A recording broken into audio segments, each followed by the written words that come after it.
How to create deeply satisfying, consensual, and emotionally connected intimacy. There's a difference between a moment of physical intensity and an experience you both remember for years. The difference isn't a trick or a technique, it's the depth of trust, the clarity of consent, and the quality of emotional care. If you want to create intimate moments that are beautiful, powerful, and mutually transformative, start with respect. Everything else follows. This guide covers the psychological and practical foundations of creating intimate experiences that feel powerful and meaningful to both partners. It avoids graphic sexual instructions and instead focuses on consent and enthusiastic communication, emotional attunement and presence, physical safety, health, and boundaries. Foreplay reframed as mutual exploration, non-explicit, pacing, rhythm, and mutual responsiveness. Aftercare, emotional processing, and relationship integration, building long-term sexual and emotional compatibility.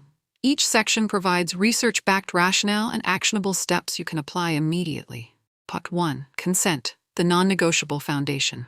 Why consent matters. Consent is ethical, legal, and essential for trust. It's not a single yes-no, it's an ongoing, mutual process. Experiences that are remembered positively are those where both people felt free, safe, and able to stop or change course at any time. Practical consent tools. Ask clearly, ask early. Before escalating intimacy, ask open questions. Are you comfortable with this? Do you want to keep going? Use enthusiastic language. Look for active, enthusiastic responses, words, tone, body language that communicate yes. Check-ins. During intimate moments, brief check-ins help maintain safety. Is this good? Do you want this to be slower? Safe words, gestures. For more intense encounters, agree on clear stop or slow signals in advance. Respect boundaries. If someone hesitates, pause and ask what they need. Hesitation is not consent. 2. Communication. Before, during, and after before share intentions. Talk about what you both enjoy and what you want to avoid.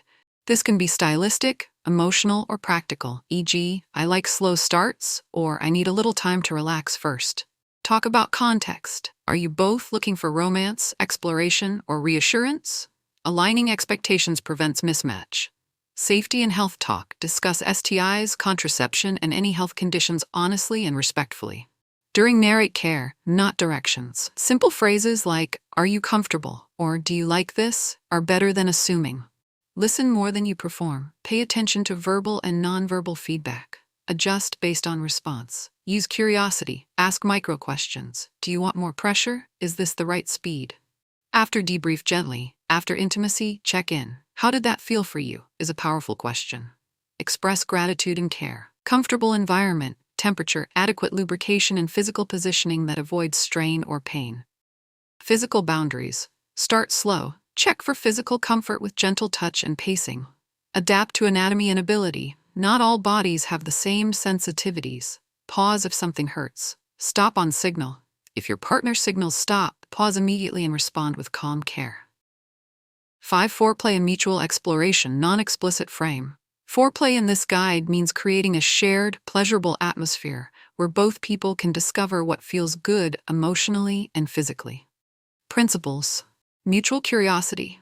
Approach exploration as a partnership, ask and show interest. Slow ramp up. Start with low-intensity contact and emotional connection. Increase intensity only with clear feedback. Focus on feedback loops. Notice what your partner's body and voice do in response and adjust accordingly. Variety and consent. Test different tempos and approaches and check in about preferences. 6. Pacing, rhythm, and responsiveness. Why rhythm matters. Pleasure often depends on synchronization, the interplay of action and response between partners. Pacing is not a performance metric, it's a shared tempo that honors both people. How to align rhythm. Mirror and match, subtle mirroring, gesture, breath, tempo, fosters connection. Respond rather than assume. If your partner slows, slow with them. If they escalate, stay present and attentive. Use pauses intentionally. Brief pauses let sensations integrate and heighten tenderness. 7. Emotional aftercare and integration aftercare. The importance of aftercare. Aftercare is the set of actions you take to ensure both partners feel safe and emotionally grounded after intimacy. It prevents regret, confusion, or emotional distress. Aftercare practices. Physical closeness, cuddling, holding hands, or gentle touch can be soothing. Verbal reassurance. Simple words like thank you or I'm here with you reassure partners. Hydration and rest. Provide water, blankets, or a quiet place to breathe. Debriefing. When appropriate, discuss what you both liked and what to do differently next time. 8. Pleasure is relational, not just technical. Pleasure increases dramatically when it's viewed as a joint, shared process rather than a one-sided performance. Emotional safety, mutual desire, and shared exploration amplify physical sensations. Make it mutual. Offer and request feedback. Do you like this, and would you like more of that? Are tools of intimacy. Celebrate mutuality. Notice how your partner responds and express appreciation when they reciprocate. Cultivate playfulness. Lightness and humor reduce pressure and foster connection. 9. Managing intense emotions. Intimacy can bring up tears, intense joy, shame, or vulnerability. These reactions are not failures, they're human signals. How to respond. Stay calm. Your calmness models safety. Listen and validate. Let emotions be expressed without rushing to fix them. Ask how to help. Would you like a hug or some space? Empowers your partner's choice. Offer follow-up. If the emotional reaction is strong or persists, suggest checking in later or seeking support. 10. Cultural, gender, and individual differences. People's histories, identities, and cultures shape how they express desire and comfort. Don't generalize based on assumptions. Prioritize learning about your partner as a person. Tips. Ask about preferences and past experiences, gently and respectfully. Be aware of power dynamics. Age, authority, socioeconomic differences can affect consent. Avoid stereotyping. Treat your partner as an individual, not a category. 11. Growing sexual and emotional compatibility over time. Intimacy improves with shared practice, honest talk, and mutual curiosity. Practical steps. Schedule conversation times. Regular check-ins about relationship needs build alignment. Explore together. Try new experiences slowly and consensually to discover mutual pleasures. Prioritize quality time. Non-sexual closeness strengthens sexual connection. Invest in self-care. Personal health, sleep, and emotional regulation improve relational capacity.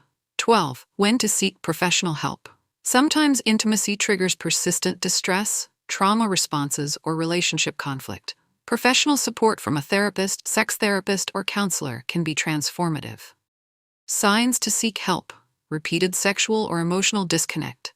Trauma-related reactions during intimacy. Persistent communication breakdowns. Mismatched sexual values causing distress. A trained clinician provides skills for consent communication, trauma-informed care, and rebuilding trust. 13. Ethical and legal considerations. Always ensure that both partners are of legal age and capable of consenting. Be aware that consent must be informed, voluntary, and ongoing.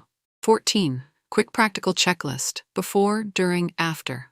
Before, discuss intentions and boundaries. Talk about protection and health. Create a comfortable environment. During, check in verbally and non-verbally. Keep attention on mutual feedback. Adjust pace based on response. After, provide reassurance and aftercare. Debrief openly when appropriate. Respect any need for space. Conclusion. The core truth. Creating a deeply satisfying, intimate experience isn't about mastering secret techniques. It's about honoring another human being. When you prioritize consent, emotional attunement, communication, and care, you create space for powerful and memorable intimacy. The most profound sexual experiences are those where both people feel seen, safe, and mutually cherished. Focus on building trust, listening with presence, and responding with kindness. Do that consistently, and your intimate life will naturally become richer, more connected, and more deeply satisfying for both of you. In the end, real satisfaction doesn't come from trying to impress or dominate. It comes from presence, care, and genuine understanding. When two people meet with mutual respect, clear consent, and open hearts, the experience becomes something far more than physical. It becomes emotional, grounding, and healing. True connection is not about control, it's about harmony. It's the gentle balance between giving and receiving, between listening and expressing. Every touch, every moment of eye contact, every shared breath becomes meaningful when it's done with awareness and honesty. Remember, what stays in someone's memory isn't how intense the act was, but how safe and valued they felt with you. When you create that kind of space, you don't just build attraction, you build trust, respect, and a bond that endures long after the moment ends. Unforgettable. That's what it truly means to be unforgettable, not because of performance, but because of presence. If you like this video, please like, subscribe, and share.